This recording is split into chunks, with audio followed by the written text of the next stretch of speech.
We have some very sad breaking entertainment news to share with you. TMZ is reporting that Malcolm-Jamal Warner, probably best known for his role on The Cosby Show, has died. People report that the 54-year-old was in Costa Rica on a family vacation and accidentally drowned while swimming. Malcolm-Jamal Warner. Breaking entertainment news, Malcolm-Jamal Warner has died. Malcolm-Jamal Warner, dead at the age of 54. The internet has been rocked by the devastating news of Malcolm-Jamal Warner's passing. A new piece of information has surfaced that presents an alternative narrative. Fans are doubting everything we believe to be true.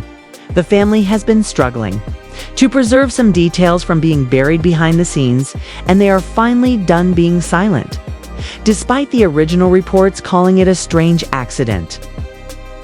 There are already disturbing rumors that Malcolm wasn't simply killed, that he might have been targeted, and that the timing of it all couldn't be more perfect. He allegedly issued cryptic warnings just days prior to the incident.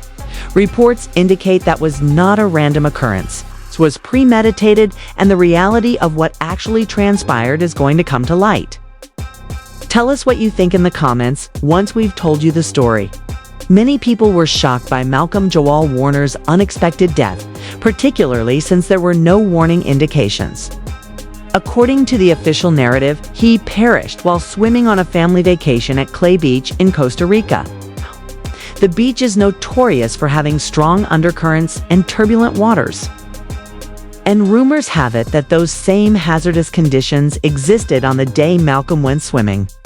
Additionally, local authorities said that when they noticed him suffering, onlookers attempted to assist. However, it was already too late when the Red Cross of Costa Rica arrived on the scene. After being discovered unconscious, he was pronounced dead. Police quickly dispelled any suspicions of foul play, stating that it was merely a tragic accident.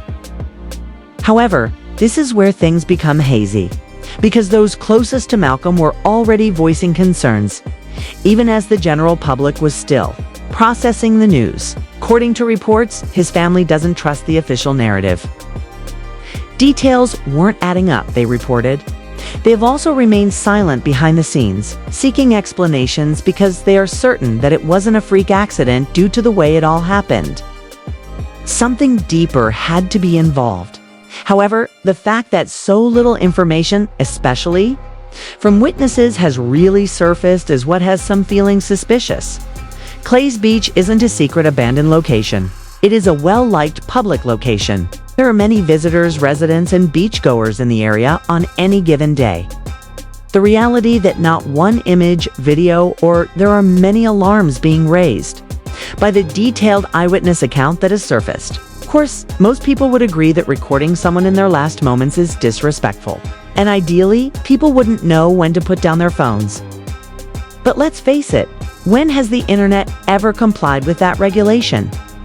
Particularly in the presence of a star. Someone generally hits record, whether it's out of astonishment, clout chasing, or curiosity. Therefore, there should be nothing at all. Not even a grainy video, a beachgoer's post about a broken down beach, or an attempt to rescue them. Indeed, it is. It's suspicious, not just odd. It's also getting more and more difficult for Malcolm's family and supporters to believe that this was a tragic accident with no consequences. The fact that there were no lifeguards on duty when Malcolm drowned is what has many in a panic. Due to resource constraints, the Caribbean Guard later stated that no lifeguards were present. Here's the problem though. Additionally, they acknowledged that the beach had been on their radar for years due to its high level of danger. What prevented them from patrolling that day then? Why weren't you there? Are there any indications that swimming is prohibited? And right after the news broke, they put out a statement saying that they were now redirecting resources back to that same beach. Plus, another one known for strong currents. So yeah, it's not hard to see why folks aren't buying this timing. Excuses just feel too convenient. Well, the timing of what actually happened that day is another red flag, because reports are all over the place when it comes to how long Malcolm was in the water and how many people tried to help, and exactly when emergency responders showed up. Those vague, conflicting details have only added fuel to the fire online. And people are asking if it was such a straightforward accident. Why is the timeline so hard to pin down? But what really pushed things over the edge for a lot of folks is the timing of his death. Just 2 days before the drowning, Malcolm released what would be his final podcast episode, titled Not All Hood. In the episode that I'm about to play, he got real about survival, Black identity, and a struggle to rise above the stereotypes. There was even one line in particular that's now haunting fans. Black survival in itself is Black excellence. First time it made me think of Black excellence in a different way, right? Like because Black excellence now is attributed to fame and money. Never. So that's been my issue. Never for me. But now when I'm looking into the story, like Black survival in and of itself is Black excellence. Because we've always had to supersede, do better, and more things have been put in our way to cross over. And see, the thing about it, I don't ever look at it as a subset. I look at it as special. Because excellence, white people mediocre. Always have been. They don't have to try as hard. They don't have to, because somebody else will come clean it up. We've never had that luxury. We've always had to be twice, 10 times as good. So Black excellence is better. It's just what it is. We just put Black on it because it is. We've had to always be that. We've never, no matter what we've done, and even when we're better than them, they still will find a way to put somebody over us. That's just what it is.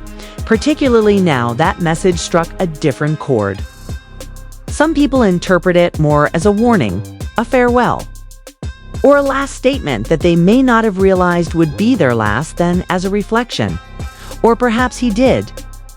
In any case, the timing seems far too strange to be disregarded, and it has now emerged as a significant puzzle element for those who don't think was an accident. Then there's the bit where people's eyebrows are actually going up. Was more than just a famous person. He had a reputation for voicing his opinions, particularly on issues of identity, power, and race. He didn't sugarcoat anything in the audio episode I'm going to broadcast. In this other interview, he criticized how Black men are portrayed by the media, how society continuously attempts to confine them, and how difficult it is to live in quiet.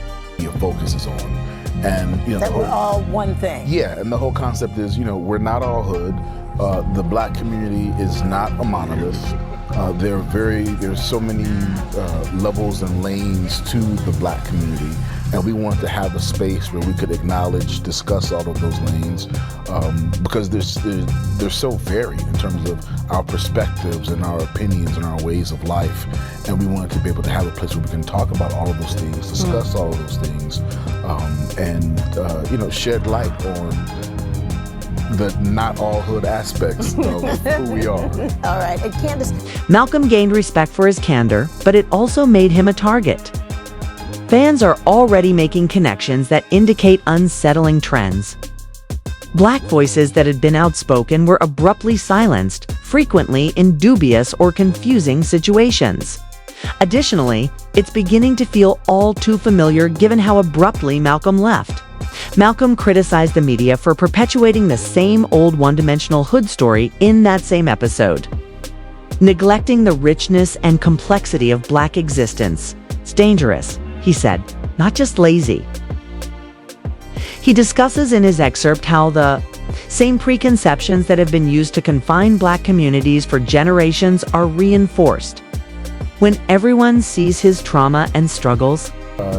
The name came from our third host, Wayusi Baraka, and the reason for the title is combating the narrative of Black life, Black culture that the media focuses on, and that we're all one thing. Yeah, and the whole concept is. However, his complete reversal of the notion of Black excellence struck a deep chord. Malcolm clarified that the true meaning of excellence is just surviving in a world that is always trying to erase you. Rather than equating it with notoriety, wealth, or prestige, Black excellence in itself is Black survival, he said. Furthermore, that message is beginning to feel far more weighty than anyone anticipated given the time of his passing. Fans are staring at Malcolm's final podcast because of its timing, deeper than previously, 48 hours before he passed away. And that doesn't seem like a coincidence to many folks. They don't view it as a typical episode. They interpret it as a declaration, a message, or perhaps a warning, even more disturbing. Rumor has it that Malcolm's relatives don't think the podcast was. There are rumors that they believe he used this occasion to make a point, not just to his audience, but also to certain others who might not have agreed with his remarks, those in positions of authority. Hey! And it poses a terrifying question if that is the case. Was Malcolm's refusal to remain silent the reason he was silenced? However, this is where it becomes even more dubious. Suspicions are only being heightened by the absence of concrete proof from the scene. Because if this drowning was indeed awful, why is there so much secrecy surrounding the actual events? The same question keeps coming up among fans. Where's the openness? Who was there? What precisely transpired during those last moments? However, things get pretty heated at this point because Malcolm's family isn't purchasing the official version either. According to Whispers Online, it has been reported that they are now thinking about employing a private investigator to follow his last movements and unearth the truth that nobody seems to be aware of. To be open to discussing. Malcolm's family is reportedly dubious of the entire situation. The idea that Malcolm may have been dead before he even reached the water is what has them firmly supporting the official version. Although it hasn't been verified yet, they reportedly think he might have received an injection of a slow-acting poison that didn't start working until they entered the beach. That would explain how he got into the water to begin with. The fact that his daughter was there adds to the chill, and people are already piecing together a bigger pattern. One that appears to be in line with vocal black voices who oppose the game. There was much discussion about how black people who oppose the system frequently experience abrupt demises, career ruin, or worse. They have cited Dave Chappelle, who was criticized for turning down a multi-million-dollar deal because he would not be controlled, and Nipsey Hussle, who was shot dead while promoting black ownership. Martin Lawrence, who supporters believe was poisoned with something that caused a complete mental breakdown, is another example. Because Martin was arrested in May 1996 after being seen brandishing a gun at a busy intersection in Sherman Oaks, California, and yelling at passing cars, saying things like, "They're trying to kill me." Martin even shouted, "Fight." According to one witness, "Keep going. Oppose the power." As police were escorting him into the hospital, however, the speed with which the media characterized him as troubled, implying that he was likely under the influence of drugs, made the scenario even more suspect. The strangest thing is that the hospital's medical staff quickly put an end to the story. Indeed, there was no drug of any kind involved, Ron Viz, the medical center's spokeswoman, told reporters. What was actually happening then, if drugs weren't the problem and Martin was obviously afraid for his life? Who could have pursued him? Since then, fans have continued to ask that question. Oh, and let's not forget that Angie Stone recently died in a similar manner. The fact that she was the only victim of that terrible car accident truly caused others to take notice. Furthermore, the entire situation is beginning to seem far too familiar. Additionally, like Malcolm, Angie had recently criticized the industry and claimed to be sitting on some significant dirt. Some people even claim that she knew far too much. Many now consider Angie's Instagram post from just before the disaster to be her warning shot. "I just found something that's been kept under wraps for far too long," she wrote. "My publication was pilfered, and you know what? I'm positive who did it. Don't get it wrong though. I'm on my way to get you. Trust me, I'm ready for all the dogs who thought they could take what's mine." As Jamie Foxx stated, what had transpired was, "It's my turn now to give my testimony." You can bet that the truth is emerging in this new chapter. Keep an eye out. fans interpreted that message as a direct challenge to those in positions of authority behind the scenes. Then she vanished. A few days later, people, whether it's a coincidence or something evil, are unquestionably beginning to make the connections. Additionally, people are beginning to think that these stories and hypotheses are more than just coincidences. They perceive them as a pattern. Demonstrates precisely what occurs when someone deviates from the norm or declines to play the games set by the industry. Malcolm's case is all the more remarkable given how different his career path was. He didn't pursue headlines or spiral like many former child stars do.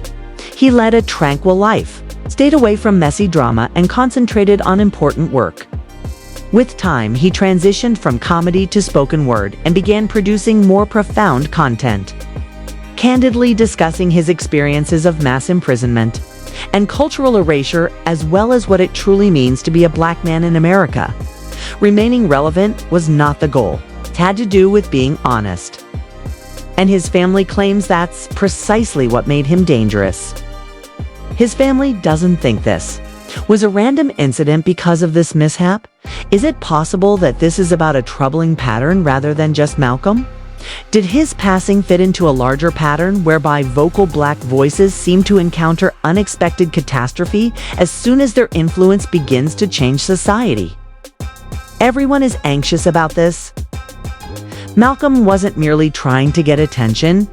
He had a solid reputation, an expanding following, a strong message, and a lengthy history of outstanding speaking and acting, particularly in the last podcast. Something more significant. Then everything went to the left. The question that now needs to be answered is whether Malcolm-Jamal Warner was silenced because he was speaking too loudly, or if it was actually a tragic accident. His family isn't going to back down, though. Nothing is going away, not even the podcast, the missing timeline, or the rumors of private probes. Additionally, if there's one thing we've discovered is that secrets don't remain hidden for very long once families begin to look. It doesn't feel like closure. That's why. Seems like a cautionary tale. And it seems to me that this is only the beginning of the story. Malcolm-Jamal Warner, rest in peace. Before watching the following video, leave a comment below with your thoughts.